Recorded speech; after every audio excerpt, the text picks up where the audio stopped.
दोस्तों आज हम बात कर रहे हैं भूगोल का परीक्षा जो हुआ आपका, उसके क्वेश्चन पेपर की इसके सॉल्यूशन बताने वाला हूं। अगर आप पीडीएफ अपना भेजना चाहते हैं सॉल्यूशन के लिए तो आप भेज सकते हैं पीडीएफ। ये रहा व्हाट्सएप नंबर 8469022568। ये है पीडीएफ भेजने के लिए व्हाट्सएप नंबर। ठीक है, आप अपना पेपर भेजना चाहें तो अपने जिले का भेज सकते हैं, चाहे कोई भी सब्जेक्ट हो। बात करते हैं पहले क्वेश्चन से। अच्छे क्वेश्चन आए हुए हैं, अच्छा पैटर्न है इसमें। तो एमसीक्यू, असत्य असत्य, खालिस्तान, इस तरह के क्वेश्चंस पूछे गए हैं। निम्न में से कौन सी अवधि सबसे लंबी है?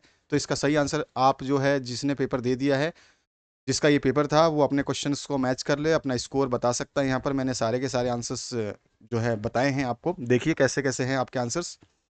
तो सबसे जो अधिक लंबी अवधि है वो है ईओन। ठीक है, तो आ ऑप्शन करेक्ट हो जाएगा। हिमालय पर्वत का संबंध निम्न में से किससे है?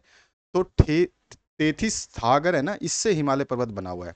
पहले सागर था, उसके बाद जो है हिमालय पर्वत बना हुआ है। ठीक है ना।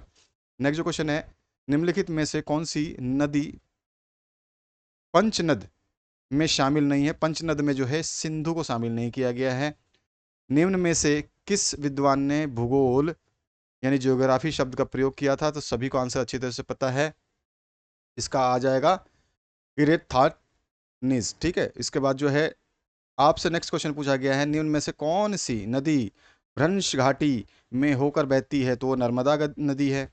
निम्न में से किस देश की भारत के साथ सबसे लंबी स्थलीय सीमा है? तो बांग्लादेश जो है, इसके साथ हमारी स्थलीय सीमा सबसे ज़्यादा लंबी है। ठीक है, बहुत ज़्यादा लंबी है।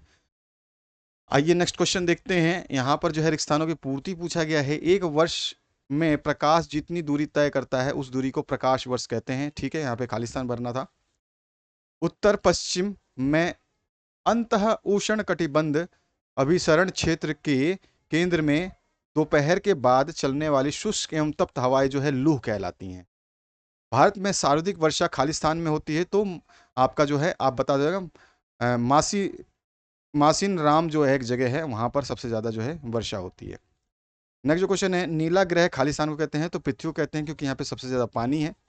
खालिस्तान नदी बंगाल के शोक के नाम से जानी जाती है। तो दामोदर नदी है, बंगाल का शोक कहलाती है। यहाँ पूछा गया है, वन नीति के अनुसार वर्तमान में कितने प्रतिशत जो है वन क्षेत्र, वनों के क्षेत्र जो है अधीन होना चाहिए? तो वो 33% है। वर्तमान में ग्रहों की संख्या 9 है, क्या ये सत्य बात है? तो ये नहीं, वर्तमान में ग्रहों की संख्या 8 है, इसीलिए असत्य है ये। अल नीनो का शाब्दिक अर्थ बालक ईसा है। तो यहाँ पे बिल्कुल असत्य वचन है। चंबल नदी गंगा की सहायक नदी है, ये भी असत्य है। केवलादेव राष्ट्रीय पार्क भरतपुर में स्थित है, बिल्कुल सही है। वायु दाब को मापने की इकाई मिलीबार होती है, बिल्कुल सत्य है। डेल्टा का निर्माण नदी की प्रारंभिक अवस्था में होता है, यह असत्य है। ज्वार भाटा किसे हैं कहते हैं या क्या होती है, आप जानते हो अच्छी तरह से। महाद्वीपीय विस्थापन सिद्धांत के प्रवर्तक जो है अल्फ्रेड वेगनर थे। ठीक है, तो यहाँ पर जो है इसका आंसर हो जाएगा। दून किसे कहते हैं, मानसून किसे कहते हैं? अब देखिए यहाँ पर बहुत सारे प्रश्न जो हैं आप देख सकते हैं। भूगोल शब्द को परिभाषित करना है। हिमालय से निकलने वाली नदियाँ अधिक उपयोगी क्यों हैं?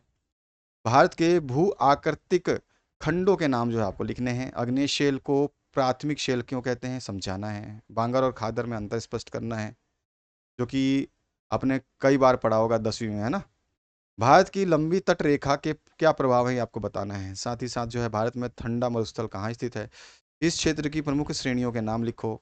इसी तरह से आपके जो प्रश्न है इसमें अथवा पार्ट भी दिया गया है, देख सकते हैं यहाँ पर। ठीक है, तो ये अथवा पार्ट है आपका।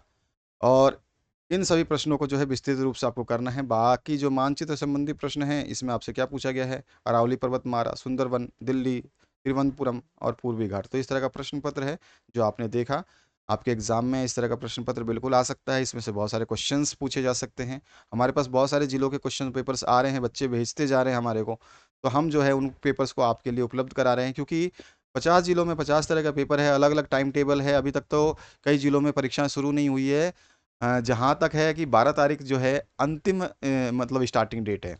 12 तारीख जो है, अभी तो कहीं 9 तारीख से शुरू हो रहा है, कहीं 6 तारीख से शुरू हो रहा है, जैसे आज से शुरू हो रहा है। कहीं पर 10 तारीख से शुरू हो रहा है, कहीं 11 से, कहीं 12 से। इस तरह से जो है टाइम टेबल बहुत ज़्यादा विस्तृत कर दिया है इस बार। सभी जगह सेम समय पे परीक्षाएं नहीं हैं।